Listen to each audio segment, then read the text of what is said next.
Hi, I'm Reverend Rodney Williams. The bottom 80% of our country has not realized a rise in their income in the last 50 years. And although people are calling low-wage workers essential, they are treated as if they are expendable. Did you know that 60 million people in our country earn less than a living wage? They're working 1, 2, or 3 jobs and still can't pay their bills. Most low-wage workers are women and women of color.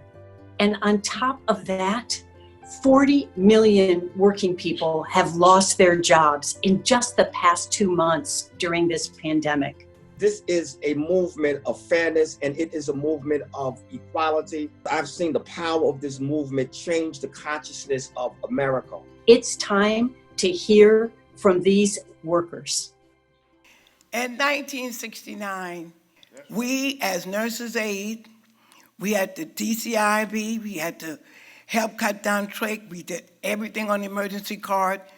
So we were tired, sick and tired of being overworked and underpaid. All we want was a little bit of money for the hard work that we done. We didn't get that. Instead, we got jailed. We got put in jail, we got whipped, we got beat. I got kicked out of my house. I was down on the projects. They kicked me out of my house. I didn't have any place to go. But we cannot stop here. We got to fight on for what is right. We're working for underwages back in 69. You're doing the same thing in 2019. What are we going to do about it? We're going to stand still and let it happen all over again? To be whipped, put in jail? For what? Because we feel like we deserve more money for the hard work we have done. Let's pass the torch. Let's don't leave it where it's at. We started in 69, we can finish in 2019. I'm with y'all all the way. Let's fight for justice. My name is Terrence Wise, and I'm a 37-year-old second-generation fast food worker. I'm a leader in the Fight for 15 movement here in Kansas City, and I'm also a father of 3 girls. I currently work at McDonald's, and despite my many years of experience, I only make $9 an hour. But my fiance Mo is a home healthcare worker and a Walmart worker. She works doubly hard. And despite her 13 years as a home healthcare worker, she only makes $10 an hour, taking care of some of the most vulnerable citizens in this nation.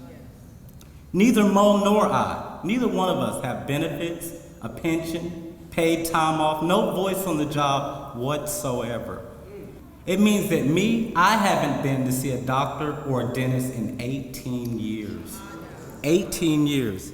It means that my daughters, my 3 little girls, have memories of getting ready for school in the back of our purple minivan in sub-freezing temperatures right here in Kansas City, while me and Mo get ready for work in the front seat because we are homeless. Y'all, when Mo got sick earlier this year, just this year, and she was in and out of the hospital, our employers didn't care if we became homeless again. They didn't care because we don't have paid time off, sick pay, insurance. They didn't care if Mo lived or died. And that's the truth. And that's what poverty wages and no unions look like in the world's richest nation. I've been a union member since 1968. I have black lung. I worked 41 years in the coal mines. We got an old saying in the coal mines, it's rough at the face.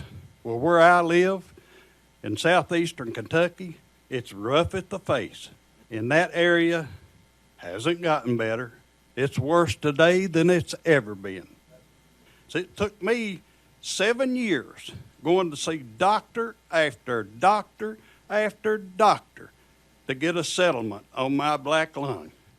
My name is Jamila Allen. I live in Durham, and I work at Freddy's, where I serve customers and train other employees. Freddy's is a multi-million-dollar company, and I earn $8 an hour, and that's a poverty wage. The largest employers in the U.S., like McDonald's and Walmart, are paying $7.25 an hour.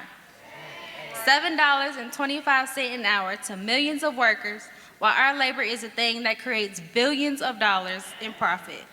North Carolina has the lowest rates of union membership in the country. We learned that union rates are actually tied to the legacy of slavery.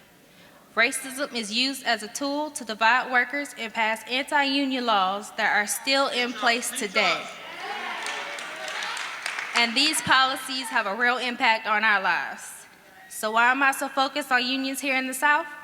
Because poverty and racism are systemic problems that need systemic solutions. We are that solution. My name is Saru Jayaraman. I've been fighting to raise wages and working conditions in the restaurant and service sector for the last 20 years. These are the poorest workers in America suffering for the sub-minimum wage of $2.13 an hour. And that is why I am joining with the Poor People's Campaign National Call for Moral Revival. Today, 70% of tipped workers are women, disproportionately women of color, and single moms struggling to survive on $2 and $3 wages in 43 states with the highest levels of economic insecurity and sexual harassment of any industry. That was prior to the pandemic. With the pandemic, 10 million of these workers have lost their jobs, and 60% are reporting that they cannot access unemployment insurance because that sub-minimum wage plus tips is too low to meet minimum state thresholds to qualify for benefits. They are being penalized for being too poor. My name is Tripti Patel, and I'm a bartender in downtown DC. In Washington, DC, the sub-minimum wage is $4.45 an hour. I have to rely on tips to make up the base minimum wage in the District of Columbia, which is $14 an hour. No one should have to live tip to mouth. We could end this type of injustice if we had something called one fair wage. When you have one fair wage, you allow the people to end economic anxiety. They don't have to live in economic roulette, and they have the ability to save and weather the storms that is the crisis of COVID-19.